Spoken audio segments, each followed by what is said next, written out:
Hello everyone. Physics EMSAT question.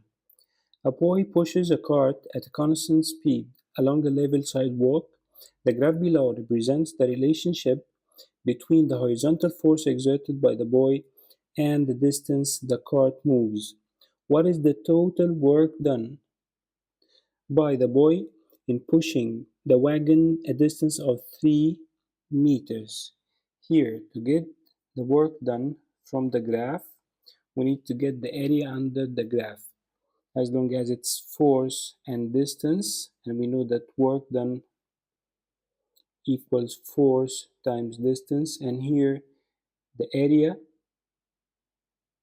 of this rectangular is the base times height,